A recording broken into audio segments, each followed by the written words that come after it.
नमस्कार सभी को, मैं नील बेनीवाल अवर्स एजुकेशन के इस प्लेटफॉर्म पर आप सभी का स्वागत करता हूं। तो इंडिया वर्ल्ड और स्टैटिक जीके के कुछ इंपॉर्टेंट क्वेश्चन कवर करते हैं। और पहला क्वेश्चन जो दिया गया है, भारतीय राष्ट्रीय ध्वज के केंद्र में अशोक चक्र में कुल कितनी तिलियां है। तो जो अशोक चक्र जो है भारत का राष्ट्रीय ध्वज, उसमें कुल कितनी तिलियां हैं, तो वो हो जाएगी 24। जो भारत का राष्ट्रीय ध्वज जो है वो बिल्कुल जिसमें 3 रंग है, इसीलिए इसको तिरंगा के नाम से जाना जाता है। और इसको कब अपनाया गया, तो भारत के संविधान में 22 जुलाई 1947 को 22 जुलाई 1947 को जो है वो अपनाया गया था। जो अभी वर्तमान के अंदर अपना तिरंगा है ना, उसको। और इसको डिजाइन जो किसके द्वारा किया गया, डिजाइन किसके द्वारा किया गया, जो अभी वर्तमान में हमारा तिरंगा है उसको पिंगाली वेंकैया के द्वारा, पिंगाली वेंकैया जो है उनके द्वारा ये डिजाइन किया गया। इसका अगर साइज की बात करें तो साइज के बारे में क्वेश्चन पूछा जाता है कि इसका चौड़ाई और लंबाई का रेशियो कितना है। तो ध्यान रखना है, चौड़ाई और लंबाई का पूछे तब 2:3 है, लेकिन लंबाई और चौड़ाई का पूछे तब 3:2 जो इसका आपका राइट आंसर रहेगा। इसके बाद नेक्स्ट क्वेश्चन जो दिया गया, प्रधानमंत्री फसल बीमा भारत सरकार की एक योजना है। तो फसल बीमा आपकी किससे जुड़ी हुई है, तो बिल्कुल फसल बीमा हो जाएगी राइट आंसर ऑप्शन नंबर ए। जीवन बीमा से आपकी कौन सी है, तो LIC जो है, जैसे LIC है ना, LIC की फुल फॉर्म आपकी क्या हो जाएगी, तो LIC की लाइफ इंश्योरेंस कॉरपोरेशन जो है वो आपकी इसकी फुल फॉर्म हो जाएगी LIC की। LIC जो इसका हेडक्वार्टर कहां पर है, मुंबई में इसका हेडक्वार्टर रहेगा। इसके बाद नेक्स्ट क्वेश्चन, बरसात के मौसम में उगाई जाने वाली फसलें कौन सी है। HSSC के एग्जाम में क्वेश्चन पूछा गया था कि हरियाणा में आपकी बारिश का समय कौन सा है। तो बारिश का समय जो है वो कौन सा होता है, तो वो होता है लगभग जुलाई से लेकर सितंबर के आसपास, जुलाई से सितंबर के आसपास जो वो बारिश का टाइम होता है। और इस समय कौन सी फसल जो उगाई जाती है, बिल्कुल खरीफ की फसल। तो राइट आंसर जो बनेगा ऑप्शन नंबर ए। अब खरीफ की फसल जो है, खरीफ की फसल है उसको और क्या बोलते हैं, तो खरीफ की फसल को आपका बोला जाता है सावणी की फसल। खरीफ की या सावणी की फसल हम इसको बोलते हैं। और ये कब आपकी बोई जाती है, तो लगभग आपकी जो सावणी की फसल है ये जून जुलाई के आसपास इसको बोया जाता है, जून जुलाई। और काटा कब जाता है इसको, तो आपका नवंबर दिसंबर के आसपास या अक्टूबर नवंबर के आसपास इसको काटा जाता है। खरीफ की फसल कौन सी होती है खरीफ की, एग्जाम्पल के तौर पर हम बात करें, जैसे आपकी धान है। अब देखो बरसात का मौसम है, पानी ज्यादा होगा तो किस में यूज करते हैं, धान में यूज करते हैं। तो धान की फसल होगी। इसके अलावा कपास हो गया, इसके अलावा मूंगफली है, कपास है, मूंगफली है, बाजरा है, मक्का है। ये कुछ एक आपकी हो जाएगी कौन सी, आपकी खरीफ की फसल। तो राइट आंसर बना ऑप्शन नंबर ए। इसके बाद नेक्स्ट, रबी की फसल जो है डैश सीजन में उगाई जाती है। रबी की फसल कब उगाई जाती है ये बोला गया। तो रबी की फसल जो है वो इनको क्या बोलते हैं, पहली बात तो इनको बोलते हैं आपकी आषाढ़ी की फसल। आषाढ़ी की फसल बोला जाता है रबी की फसल को। ये कब आपकी बोई जाती है, तो इनको बोया जाता है लगभग अक्टूबर नवंबर के आसपास, अक्टूबर नवंबर। अगर हम बोले 15 अक्टूबर से लेकर और 15 नवंबर के बीच में ये बोई जाती है। और तो बिल्कुल सर्दी में बोई जाती है ना, इस समय सर्दी का टाइम हो गया। तो राइट आंसर जो बना ऑप्शन नंबर बी यहाँ पे। और इसके अलावा आपकी अक्टूबर नवंबर में तो ये बोई जाती है। काटी कब जाती है इनको, तो काटी जाती है लगभग मार्च अप्रैल के आसपास। अभी आपका टाइम अप्रैल चल रहा है। अभी कौन सी फसल को काटा गया था, जैसे गेहूं है अभी जिनको काटा गया था, जो हो गया, चना हो गया, सरसों हो गया और मटर होगी। ये कुछ एक आपकी हो जाएगी किसकी, रबी की फसल। इसके बाद नेक्स्ट क्वेश्चन, एक क्षेत्रीय बैंक को डैश के रूप में जाना जाता है। तो इसका देख लेना, राइट आंसर जो दिया गया है ऑप्शन नंबर सी है इसका। इसके बाद भारत छोड़ो आंदोलन जो वो 8 अगस्त डैश को शुरू किया गया। तो भारत छोड़ो आंदोलन 8 अगस्त 1942 को शुरू किया गया। Right answer option number D यहाँ पे। 8 अगस्त 1942 को भारत छोड़ो आंदोलन चलाया गया। और इसके साथ ही एक ऑपरेशन चलाया गया था जिसको बोलते हैं जीरो ऑपरेशन अवर,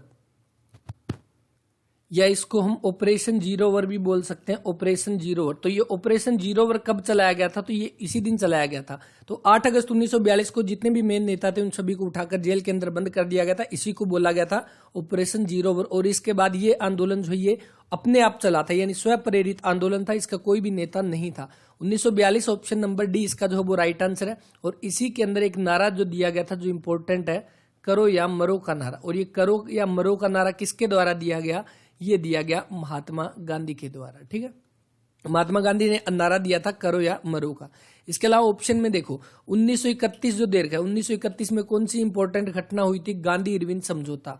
गांधी इरविन समझौता जो है ये आपका कब हुआ था, गांधी इरविन समझौता, ये 1931 के अंदर 5 मार्च को, और इसको दिल्ली समझौता के नाम से भी इसको जाना जाता है, दिल्ली समझौता भी इसको बोलते हैं। दूसरा 1940, जो आपका 13 अप्रैल 1919 को जो जलियांवाला बाग हत्याकांड जो हुआ था उसमें मेन कौन था, तो जनरल डायर था।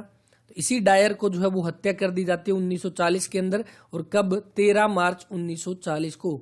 13 मार्च 1940 को जो जनरल डायर जो है, जनरल डायर, उसकी हत्या कर दी जाती है, किसके द्वारा, सरदार उधम सिंह के द्वारा। सरदार उधम सिंह के द्वारा जो है वो हत्या कर दी जाती है, किसकी, जनरल डायर, जो कि कौन था, जिसने जलियांवाला बाग हत्याकांड जो किया था यहाँ पे 13 अप्रैल 1919 को। 1936 के अंदर इंपॉर्टेंट घटना हुई थी, अखिल भारतीय किसान सभा जो है उसका पहला जो आपका सम्मेलन हुआ था, कहां पर, लखनऊ के अंदर। अखिल भारतीय किसान सभा का पहला सम्मेलन लखनऊ में 1936 के अंदर आपका किया गया था। इसके बाद नेक्स्ट देखिए, भारत में ब्रह्म समाज एक सामाजिक धार्मिक सुधार आंदोलन को सूत्रपात किया गया था। क्वेश्चन में पूछा गया कि ब्रह्म समाज जो है इसकी स्थापना किसके द्वारा की गई थी, राजा राम मोहन राय के द्वारा। राजा राम मोहन राय जो है इनको राजा की उपाधि किसके द्वारा दी गई, अकबर द्वितीय के द्वारा, अकबर द्वितीय के द्वारा जो है वो दी गई ये उपाधि। इसके अलावा जो विवेकानंद के द्वारा आपका कौन सा आंदोलन चलाया गया था, जो आप कह सकते हैं रामकृष्ण मिशन के बारे में पूछा गया है। रामकृष्ण मिशन की स्थापना किसके द्वारा की गई, स्वामी विवेकानंद के द्वारा। इसके बाद भारत सरकार ने 500 और 1000 के रुपए का विमुद्रीकरण, जो डिमोनेटाइजेशन जो किया गया था, ये कब किया गया था। आप देखो एग्जैक्ट डेट यहां पर दे रखी है, तो आपको ध्यान रखना है, ये आपका 8 नवंबर 2016 को जो 500 और 1000 के जो नोट थे उनको बंद किया गया था भारत सरकार के द्वारा, तो वो डिमोनेटाइजेशन जिसको बोलते हैं, तो ये हो गया 8 नवंबर 2016। रात के 8:15 बजे प्रधानमंत्री नरेंद्र मोदी के द्वारा इसकी घोषणा जो है वो की गई थी। और उसके बाद आपके 500 और 1000 की जगह 500 के और कितने के, 2000 के नए नोट जो है वो जारी किए गए थे। 500 के और 2000 के नए नोट। अब इसके अंदर इंपॉर्टेंट क्वेश्चन देखो, जैसे 2000 का नोट जारी किया गया था, इसके अलावा 500 का नोट जारी किया गया था, इन नोट के ऊपर तस्वीर किसकी है, तो किस किस की पिक्चर इसके ऊपर है। तो जैसे 2000 का नोट है, इसके ऊपर किसकी है, तो इसके ऊपर मंगलयान की फोटो जो है वो है। आपसे क्वेश्चन पूछेगा कि 2000 के नोट के ऊपर किसकी तस्वीर अंकित है, वो हो जाएगी मंगलयान की। 500 जो है, 500 के नोट के ऊपर किसकी, तो लाल किला की जो है वो फोटो आपके 500 के नोट पर है। 500 के बाद आपका कौन सा, 200 का भी नया नोट जारी किया गया, और 200 के नोट पर किसकी है, सांची के स्तूप की। सांची के स्तूप की फोटो आपकी 200 के नोट पर है। उसके बाद कौन सा, 100 रुपए का। 100 रुपए का जो नया नोट है उसके ऊपर किसकी फोटो है, रानी की बाव, और ये रानी की बाव की फोटो 100 रुपए के नोट पर। उसके बाद 50 का भी नया नोट आया, तो 50 के नोट के ऊपर किसकी तस्वीर है, हम्पी के मंदिर की। हम्पी का मंदिर 50 रुपए के नोट पर। उसके बाद 20 रुपए का नया नोट, और 20 रुपए के नोट पर किसकी, एलोरा की जो गुफाएं हैं, एलोरा केव, उनकी तस्वीरें अंकित है। और 10 का भी नया नोट आया था, इसके ऊपर किसका है, कोणार्क का सूर्य मंदिर। कोणार्क का सूर्य मंदिर जो है, इनकी फोटो इसके ऊपर अंकित है। तो ये कुछ एक इंपॉर्टेंट क्वेश्चन जो बनते, क्योंकि ये सारे के सारे नोट जो वो नए जारी किए गए थे, इनके ऊपर जिन जिन की तस्वीर है वो आप याद रख सकते हैं। 2000 पे मंगलयान का, और लाल किले का 500 हो गया यहाँ पर, और सांची के स्तूप का कहाँ पर, 200 पे। 100 रुपए पर रानी की बाव, 50 रुपए पे हम्पी मंदिर, 20 रुपए में एलोरा केव, और 10 रुपए के ऊपर कोणार्क के सूर्य मंदिर की तस्वीर अंकित है। राइट आंसर जो बना डिमोनेटाइजेशन का 8 नवंबर 2016, ऑप्शन नंबर डी। इसके बाद long walk to freedom, question देखो पहले भी पूछ लिया गया, ये कई बार एग्जाम में पूछा गया। Long walk to freedom Nelson Mandela की ये आपकी पुस्तक हो जाएगी, तो right answer option number A. Nelson Mandela जो है ये आपके फर्स्ट प्रेसिडेंट बने थे। फर्स्ट प्रेसिडेंट किसके, आपके साउथ अफ्रीका के। साउथ अफ्रीका के पहले प्रेसिडेंट बने थे। और अभी वर्तमान में कौन से नंबर के, अभी 5वें नंबर के अभी वर्तमान में साउथ अफ्रीका के प्रेसिडेंट है कौन से, सिरिल रामाफोसा। सिरिल रामाफोसा जो है वो भी प्रेजेंट टाइम में आपके साउथ अफ्रीका जो है वहां के क्या हो जाएंगे, प्रेसिडेंट जो है वो हो जाएंगे। अब इसके अलावा जो नेल्सन मंडेला जो है, इनको भारत रत्न से भी सम्मानित किया गया। नेल्सन मंडेला को भारत रत्न दिया गया, कब दिया गया, 1990 में इनको सम्मानित किया गया भारत रत्न से। इसके अलावा इनको निशान ए पाकिस्तान भी दिया गया, निशान ए पाकिस्तान। अब ये निशान ए पाकिस्तान क्या है, जैसे भारत का सर्वोच्च सम्मान जो है वो भारत रत्न है, उसी तरह से पाकिस्तान का सर्वोच्च सम्मान जिसको निशान ए पाकिस्तान बोलते हैं वो इनको दिया गया 1992 में। और नेल्सन मंडेला जो है इनको नोबेल का पीस प्राइज भी इनको दिया गया, नोबेल का पीस प्राइज। और ये पीस प्राइज इनको कब दिया गया, 1993 में जो इनको नोबेल का पीस प्राइज जो है वो दिया गया। तो ये कुछ एक इंपॉर्टेंट जो इनको दिए गए सम्मान वो आप याद रख सकते हैं। इसके बाद नेक्स्ट डैश मौसम में दिन प्रतिदिन के परिवर्तनों का अध्ययन है। तो बिल्कुल आप नाम से बता सकते हो, मौसम विज्ञान हो जाएगा ऑप्शन नंबर ए। इसके बाद भारत में मतदान करने की आयु कितनी है? तो आपकी मतदान करने की, वोट डालने की आपकी एज कितनी है? अभी आपकी 18 वर्ष है, right answer option number B. और ये पहले कितनी थी? पहले ये 21 वर्ष थी। और उसके बाद कब 1989 के अंदर जो 61वां संविधान संशोधन जो हुआ था, 61वां संविधान संशोधन, और इस संविधान संशोधन के तहत जो वोट डालने की जो एज है वो 21 वर्ष से घटाकर कितनी कर दी गई थी? 18 वर्ष जो है वो कर दी गई। ये आपका जो संविधान संशोधन है ना, जैसे 61वां हो गया, आपका 42वां है, आपका 44वां है, ये इंपॉर्टेंट है। इनके बारे में लगभग आपके क्वेश्चन पूछे जाते हैं, ठीक है? तो इनको अच्छे से ध्यान रखना। Right answer option number B यहाँ पे। इसके बाद महावीर जयंती का जो त्योहार है वो किसके लिए? तो बिल्कुल आप बता सकते हो महावीर जयंती। तो महावीर स्वामी जो है, महावीर स्वामी कौन थे? तो ये आपके जैन धर्म के थे। कौन से? तो 24वें तीर्थंकर थे। तो बिल्कुल जैन धर्म के थे, तो इसीलिए किससे जुड़ा हुआ है? जैन धर्म से, ऑप्शन नंबर बी, 24वें तीर्थंकर से। और इनका आपका अगर ये पूछ ले कि इनका प्रतीक चिन्ह जो है वो कौन सा है, इनका प्रतीक चिन्ह कौन सा? तो सिंह जो वो इनका प्रतीक चिन्ह हो जाएगा महावीर स्वामी का। और जो इसके अलावा जो बौद्ध धर्म की बात करें तो महात्मा बुद्ध से संबंधित है, महात्मा बुद्ध। और महात्मा बुद्ध को क्या बोला जाता है? इनको लाइट ऑफ एशिया बोलते हैं, लाइट ऑफ एशिया, या क्या बोल सकते हैं? एशिया का ज्योतिपुंज। आपसे क्वेश्चन यही पूछा जाएगा, एशिया का ज्योतिपुंज किसको बोलते हैं? Light of Asia. तो वो बोला जाता है महात्मा बुद्ध को। नेक्स्ट क्वेश्चन, भारत में सिपाही विद्रोह जो है वो कब किया गया? तो सिपाही विद्रोह जो वो कब हुआ था? तो बिल्कुल 1857 की जो क्रांति थी उसको बोलते हैं सिपाही विद्रोह। क्योंकि सबसे पहले ये कहां पर, जो आपकी बैरकपुर छावनी से शुरू हुआ था। क्यों? क्योंकि देखो इसमें पहला इसका जो तात्कालिक कारण, वैसे इसके काफी सारे कारण थे, लेकिन इसका तात्कालिक कारण जो वो क्या था कि किस वजह से ये भड़का था उस समय पे? तो ये भड़का था चर्बी वाले कारतूस की वजह से, चर्बी वाले कारतूस।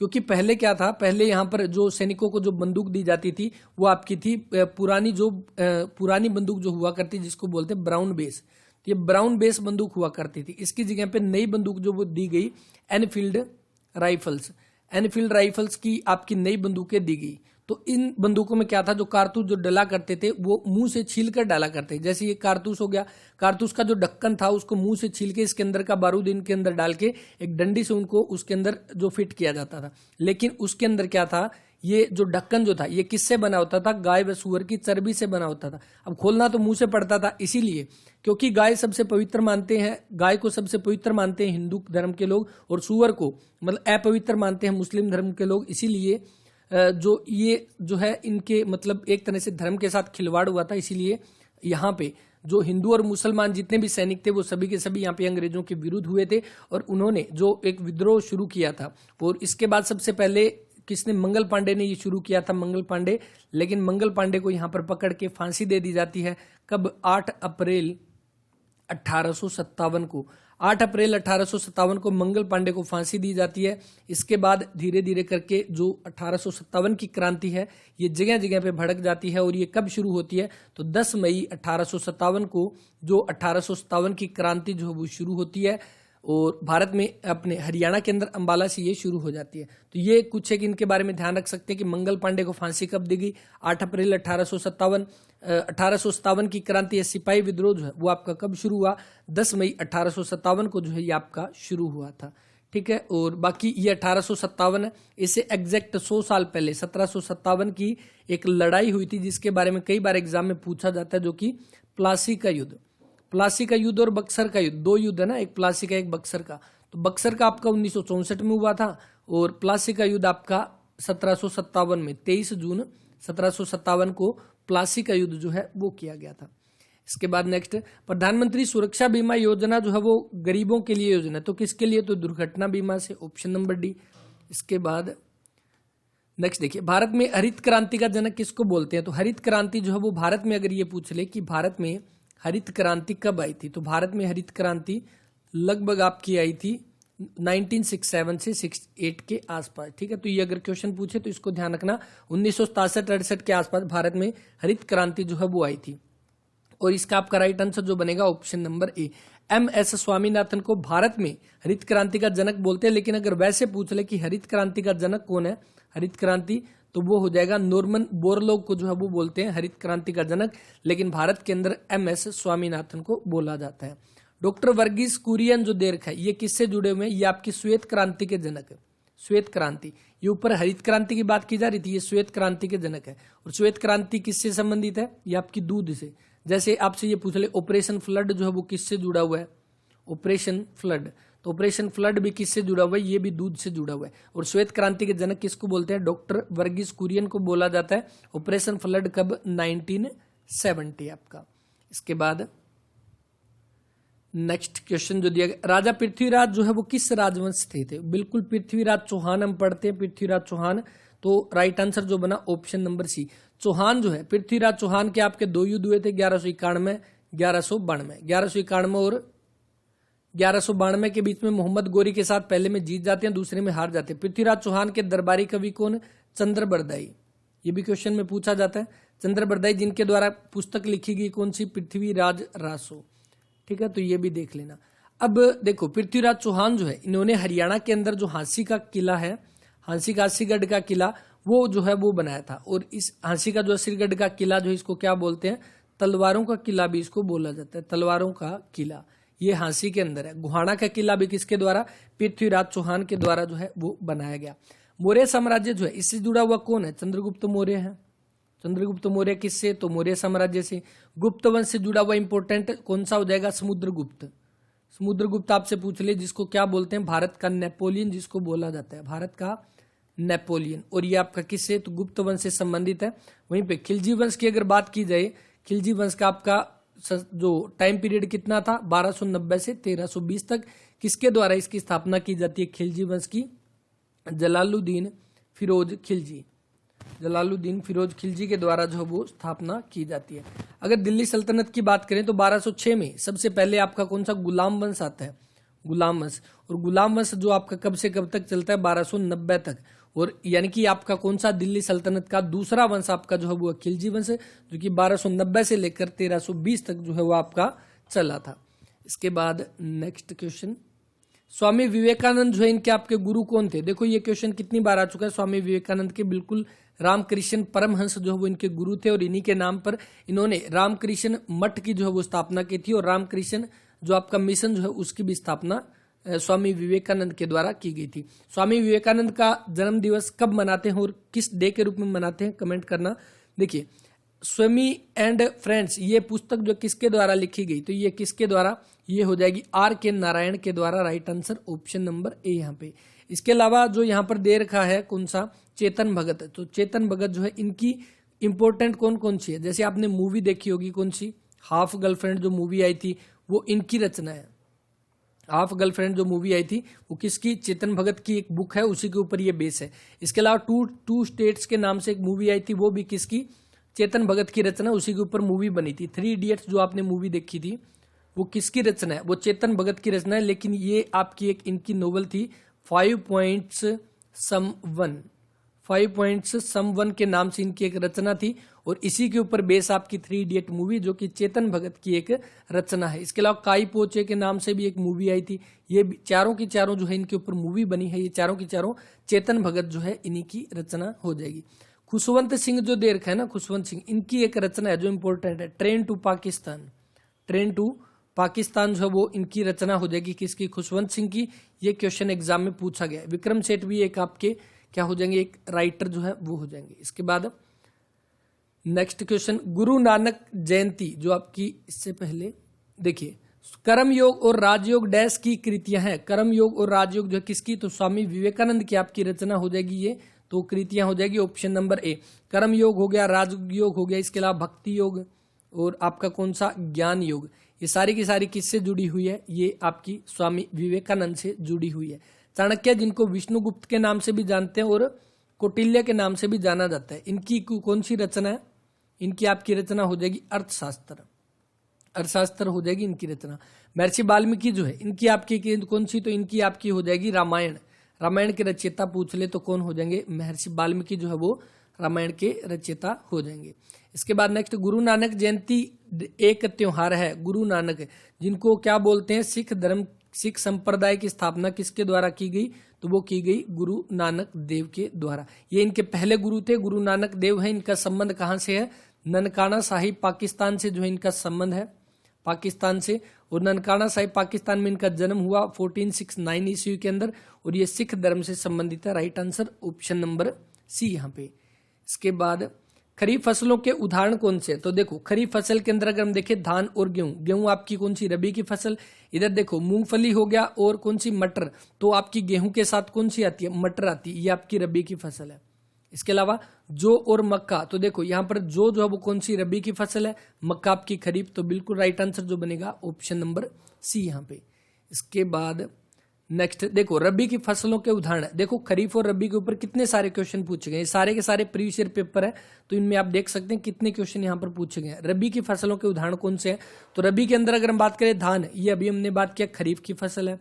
मक्का ये भी खरीफ की फसल है, और आपकी कौन सी, मूंगफली, ये भी आपकी खरीफ की फसल है। तो इसके अकॉर्डिंग आप बताओगे जौ और गेहूं। राइट आंसर जो बना ऑप्शन नंबर ए यहाँ पे। एसबीआई की स्थापना जो है वो कब की गई, तो एसबीआई की स्थापना, वैसे अगर आपको पता होगा कि 3 प्रेसिडेंसी बैंक थे, 3 प्रेसिडेंसी जो है प्रेसिडेंसी बैंक थे, इनका विलय करके एक बैंक बनाया जाता है जिसको क्या बोलते हैं, imperial bank of India. Imperial bank of India जो है इसकी स्थापना कब होती है, पहले आपके 3 प्रेसिडेंसी बैंक थे, प्रेसिडेंसी इनको विलय करके इंपीरियल बैंक ऑफ इंडिया जो है वो बनाया जाता है कब, 1921 के अंदर। उसके बाद इसी इंपीरियल बैंक ऑफ इंडिया को आपका एसबीआई का रूप दिया जाता है, कब दिया जाता है, तो 1955 के अंदर। तो 1 जुलाई 1955 को जो है वो SBI, state bank of India जो है इसकी स्थापना की जाती है। एसबीआई की बात करें तो इसका हेडक्वार्टर कहाँ पर है, स्टेट बैंक ऑफ इंडिया का हेडक्वार्टर हो जाएगा मुंबई में, मुंबई इसका हेडक्वार्टर है। अभी वर्तमान में एसबीआई के आपके अध्यक्ष जो है वो कौन है, अध्यक्ष, तो वो हो जाएंगे कौन, दिनेश खारा।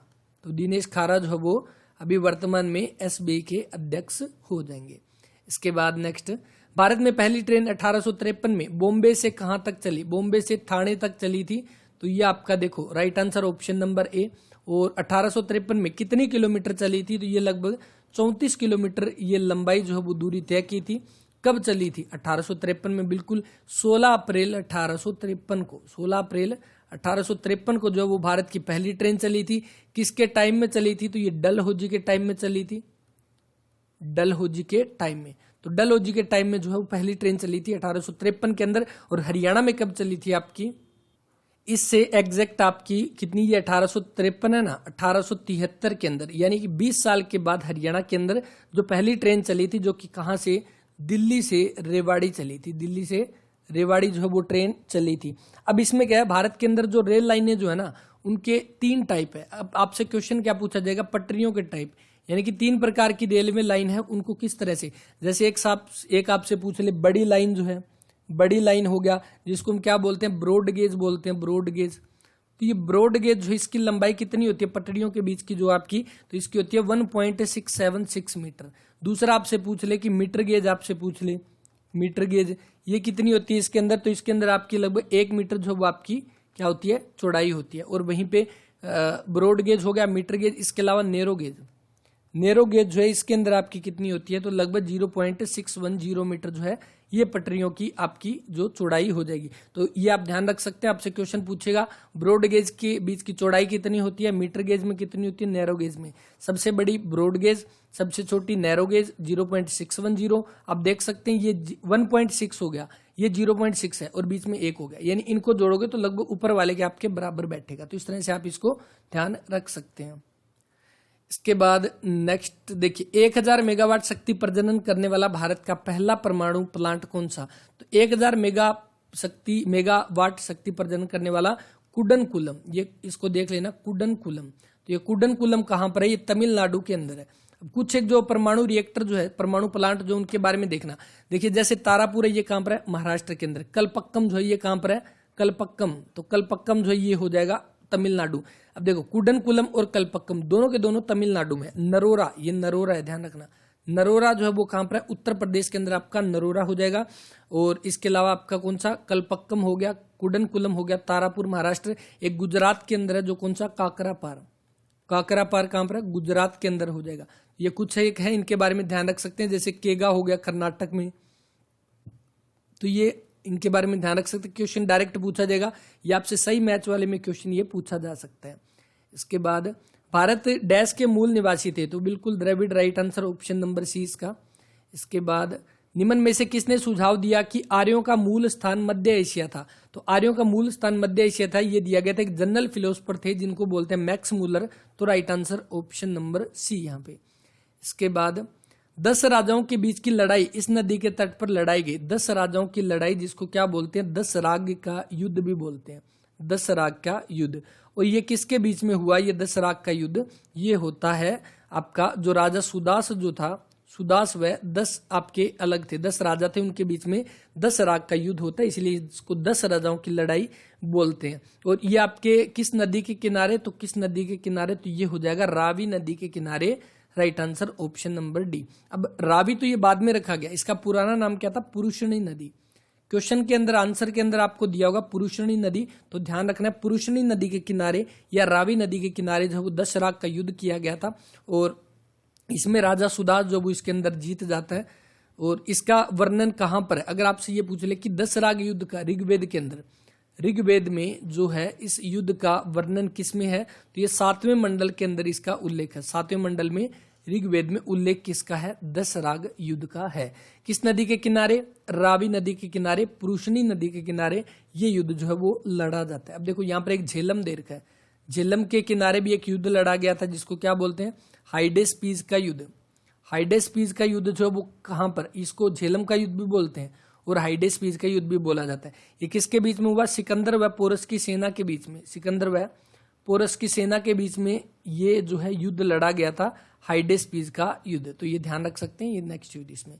इसके बाद नेक्स्ट ऋग्वेद में बहुत सारे परिच्छेदों में बताया गया है कि शब्द अघन्य है, जिसे मारा नहीं जाता, उसको किसको लागू होता है? तो देखिए अगन्य जो है, जिसको किसी भी, अगन्य का मतलब होता है जिसको किसी भी परिस्थिति में नहीं मारा जाता, ये आपका किसको? गाय के लिए समर्पित है, तो right answer option number C. इसीलिए गाय को जो कह सकते गो हत्या के ऊपर एक्ट भी लागू है। हरियाणा के अंदर 2015 के अंदर ये एक्ट आया था, जिसमें गो हत्या के ऊपर लगभग 10 साल की सजा जो है वो सुनाई जाती है। तो इसीलिए गाय को क्या बोलते हैं ऋग्वेद के अनुसार? जिसको अघन्य बोलते हैं, जिसको किसी भी परिस्थिति के अंदर इसको मारा नहीं जा सकता। ऋग्वेद की बात करें तो कुछ एक इंपॉर्टेंट क्वेश्चन ऋग्वेद से कौन कौन से?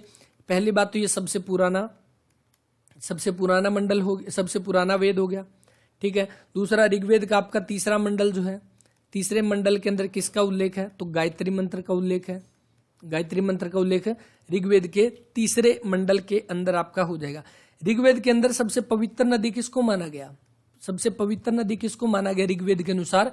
वो माना गया सरस्वती को। सरस्वती को इसके अनुसार सबसे पवित्र नदी माना गया। और ऋग्वेद के अंदर आपसे ये पूछ ले कि गंगा नदी जो है, गंगा नदी का कितनी बार उल्लेख है? गंगा नदी का सिर्फ एक बार जो है वो उल्लेख है, गंगा नदी का एक बार उल्लेख किया गया है। और इसके अलावा जो यमुना नदी जो है, यमुना नदी का कितनी बार उल्लेख है? तो यमुना नदी का 2 बार उल्लेख है, 3 बार, सॉरी, यमुना नदी का 3 बार उल्लेख है। और इसके अलावा आपसे ये पूछ ले कि सबसे ज्यादा बार किसका उल्लेख है? सबसे ज्यादा बार, तो सबसे ज्यादा बार जो वो किसका है? सिंधु नदी का, ठीक है। तो ये कुछ एक इंपॉर्टेंट क्वेश्चन देखो कौन कौन से। सबसे पहली बात, सबसे पुराना वेद हो गया, टोटल 4 वेद जिनमें सबसे पुराना। तीसरा मंडल जो उसके अंदर गायत्री मंत्र जो उसका वर्णन है। इस ऋग्वेद के अनुसार सबसे पवित्र नदी कौन सी है? सरस्वती नदी होगी। गंगा नदी का कितनी बार उल्लेख है ऋग्वेद में? वो 1 बार उल्लेख है। और यमुना नदी का 3 बार उल्लेख जो किया गया। और सबसे ज्यादा बार सिंधु नदी जो है उसका उल्लेख इसमें किया गया है। तो ये ध्यान रख सकते हैं। अघन्य किसको बोला गया? गाय को, ऑप्शन नंबर सी यहाँ पे। भारत का अंतरिक्ष रॉकेट उड्डयन, रॉकेट लॉन्चर जो है सेंटर कहां पर है? ये श्रीहरिकोटा के अंदर है, ऑप्शन नंबर डी। श्रीहरिकोटा जो है इसकी अगर हम बात करें, इसका पहले नाम, यानी कि श्रीहरिकोटा के अंदर है, इसका पहले नाम क्या था इस सेंटर का? तो श्रीहरिकोटा रेंज, श्रीहरिकोटा रेंज जो इसका पहले नाम था। लेकिन 2002 में जो श्रीहरिकोटा के अंदर जो अंतरिक्ष केंद्र है, इसका नाम बदलकर क्या कर दिया गया? सतीश धवन अंतरिक्ष केंद्र, सतीश धवन अंतरिक्ष केंद्र जो इसका नाम कर दिया गया 2002 के अंदर। किसके द्वारा? इसरो के द्वारा। इसरो की फुल फॉर्म आपकी, इसरो की फुल फॉर्म आपकी क्या हो जाएगी? तो Indian space research, Indian space research SEA research हो गया, और ऑर्गेनाइजेशन, ये आपका हो गया इसरो की फुल फॉर्म। स्थापना कब होती है? 15 अगस्त 1969 को इसरो की जो है वो स्थापना की जाती है। ठीक है, इसके बारे में ये देख लेना। बाकी अभी वर्तमान के अंदर इसरो के अध्यक्ष कौन है? इसरो के अध्यक्ष तो ये ध्यान रख लेना, श्रीधर पी सोमनाथ, श्रीधर सोमनाथ या श्रीधर पी सोमनाथ जो है वो अध्यक्ष हो जाएंगे। किसके? इसरो की बात करें, ये इसरो की बात की गई है। ठीक है, तो इसके बारे में देख लेना। और जो आपका कौन सा सतीश धवन अंतरिक्ष केंद्र जो श्री हरिकोटा में, इसके आपके डायरेक्टर कौन है? तो इसके राजराजन अरुमुगम जो है, राजराजन जो है वो इसके डायरेक्टर हो जाएंगे। इसके बाद महात्मा गांधी के 4 बेटे थे। महात्मा गांधी की बात करें तो जिनको मोहनदास करमचंद गांधी के नाम से जानते हैं, इनके पिता का नाम क्या? करमचंद गांधी। इनकी माता का नाम क्या था? पुतलीबाई। पुतलीबाई इनकी माता का नाम। इनकी पत्नी का नाम क्या था? पत्नी का नाम था कस्तूरबा गांधी। कस्तूरबा गांधी जो इनकी पत्नी का नाम था। महात्मा गांधी जो इनका जन्म कब होता है? जन्म तो पोरबंदर के अंदर इनका जन्म होता है 2 अक्टूबर 1869 के अंदर, और मृत्यु कब होती है? 30 जनवरी 1948 में जो है मृत्यु होती है। तो इसके अलावा इनके 4 बेटे थे, जैसे हीरालाल, मनीलाल, रामदास, और कौन सा था? तो देखो ऑप्शन देखो, अरुण नाम हो सकता है, बिल्कुल नहीं, तुषार भी नहीं, राजमोहन नहीं। देखो इनसे जुड़ा हुआ नाम कौन सा है? देवदास। तो इस तरह के ऑप्शन HSSC देता है, बिल्कुल देख के बता सकते हैं। देवदास जो इसका right answer option number D, यही देवदास जो है। अब यहां पर देखो, एक आपने सुना होगा स्वतंत्र भारत के प्रथम व अंतिम गवर्नर जनरल कौन था? प्रथम व अंतिम गवर्नर जनरल कौन था? तो प्रथम और अंतिम गवर्नर जनरल कौन था? वो थे सी राजगोपालाचारी। सी राजगोपालाचारी, ठीक है, इनके बारे में हमने पढ़ा होगा, सी राजगोपालाचारी। माउंटबेटन के बाद आपके कौन बनते हैं? सी राजगोपालाचारी बनते हैं। इनकी एक बेटी थी, बेटी का नाम क्या था? लक्ष्मी। और इसी लक्ष्मी की जो है वो शादी होती है किसके साथ? देवदास के साथ। यानी कि आपसे ये पूछ ले कि इनका क्या आपस में रिलेशन था, तो बस ये ध्यान रख लेना, देवदास जो इनके ससुर थे, सी राजगोपालाचारी, जो स्वतंत्र भारत के प्रथम व अंतिम गवर्नर जनरल थी। इसके बाद नेक्स्ट, भारत की में कानूनी अधिसत्ता किसके अधीन है? संसद के अधीन है। राइट आंसर ऑप्शन नंबर ए। संसद की बात करें तो संसद जो दिया गया है किस आर्टिकल के तहत है? आर्टिकल 79।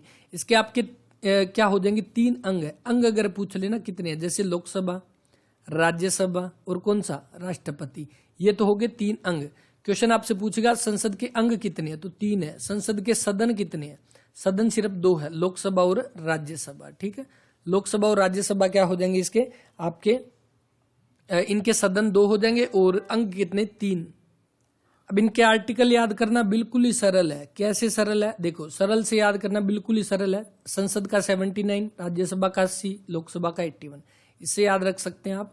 79 संसद का, 80 राज्यसभा, और आपका कौन सा? लय से लोकसभा का 81। राष्ट्रपति का कौन सा आर्टिकल? 52 जो है वो रहेगा। तो 2 इनके सदन है, 3 क्या हो जाएंगे? अंग वो हो जाएंगे। इसके बाद नेक्स्ट, आधुनिक समय में बल सिद्धांत के बलिष्ठ समर्थक थे, कौन हो जाएंगे यहाँ पे? Hitler. Option number B. Hitler की एक पुस्तक है जो एग्जाम में पूछी जाती है, जिसको क्या बोलते हैं? Main camp. तो ये पुस्तक है किसकी है? इसको हिंदी में अगर बोलें तो मेरा संघर्ष इसको बोल सकते हैं, मेरा संघर्ष। और ये किसके द्वारा? तो ये हिटलर की हो जाएगी, एडोल्फ हिटलर की। देखो, जो विंस्टन चर्चिल जो देर का, और महात्मा गांधी को क्या बोला था? अर्धनग्न फकीर बोला था। अर्धनग्न फकीर जो वो किसने बोला था? तो वो चर्चिल ने बोला था। तो ये ध्यान रखना, महात्मा गांधी को अर्धनग्न फकीर किसने बोला? वो विंस्टन चर्चिल ने बोला था। इसके बाद अश्वघोष जो राजा डैश के दरबार में रहता था, उसने बुद्ध चरित्र लिखी। देखो, कनिष्क जो था ना, कनिष्क, इसके टाइम में बौद्ध संगति हुई थी। बौद्ध संगति तो वैसे चारों की चारों इंपॉर्टेंट है। बौद्ध संगति जो हुई थी ना, चौथी बौद्ध संगति किसके टाइम में हुई थी? कनिष्क के टाइम में। ठीक है, कनिष्क के टाइम में। और ये बौद्ध संगति चौथी हुई कहां पर थी? तो ये हुई थी कुंडल वन के अंदर। कुंडल वन में चौथी बौद्ध संगति हुई थी। और इसके अध्यक्ष कौन थे चौथी बौद्ध संगति के? इसके थे वसुमित्र जो वो क्या थे? इसके अध्यक्ष थे। और इसके उपाध्यक्ष कौन थे? क्योंकि सिर्फ इसी के अंदर आपके उपाध्यक्ष थे अश्वघोष, जो यहाँ पर बात की गई है, अश्वघोष। तो ये अश्वघोष किसके दरबार में? कनिष्क के दरबार में। इनकी रचना कौन सी? बुद्ध चरित्र जो वो इनकी रचना। कनिष्क किस धर्म से संबंधित था? तो बिल्कुल आप बोल सकते हो बौद्ध धर्म से ये संबंधित था। और कनिष्क किस वंश का शासक था? तो ये कुषाण वंश का ये शासक था, कुषाण वंश का शासक था। तो बिल्कुल आप बता सकते हो इसके according right answer option number ए यहाँ पर। इसके अलावा बुद्ध चरित्र होगी। बाबर की पुस्तक कौन सी? बाबरनामा हो जाएगी। बाबरनामा किसकी है? बाबर के द्वारा लिखित इसकी एक बायोग्राफी है। इसके बाद नेक्स्ट क्वेश्चन देखो, चालुक्य का राजधानी शहर था। तो चालुक्य की राजधानी पूछी गई चालुक्य वंश की, तो वो आपकी कौन सी हो जाएगी? वो हो जाएगी वातापी। वातापी हो जाएगी। और उसको वातापी को क्या बोलते हैं? बादामी भी बोलते हैं। तो इस according right answer option number B. Chalukya वंश जो है ना, ये जिसकी वातापी राजधानी थी, इसी में आपका एक शासक था जो कौन सा था? पुलकेशिन द्वितीय। पुलकेशिन द्वितीय, ठीक है। तो इसके बारे में आप सभी को पता होगा। पुलकेशिन द्वितीय और किसके बीच में? हर्षवर्धन के बीच में। इनके बीच में एक युद्ध होता है। किस नदी के किनारे होता है? नर्मदा नदी के किनारे। नर्मदा नदी के तट पर युद्ध होता है। देखो आज तीसरा युद्ध हम डिस्कस कर रहे हैं अभी। एक तो पहले जो आपका युद्ध हुआ था, जो पुरुषणी नदी के किनारे 10 राजाओं वाला युद्ध।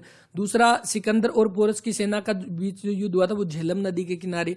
तीसरा पुलकेशिन द्वितीय और हर्षवर्धन के बीच में जो नर्मदा नदी के तट पर एक युद्ध हुआ था, और इसमें कौन? हर्षवर्धन इसके अंदर हार जाता है। हर्षवर्धन हार जाता है। और इस युद्ध का जो वर्णन है ना, कहां पर उल्लेख है? तो इसका वर्णन का आपका मिलेगा इस युद्ध का ऐहोल अभिलेख में।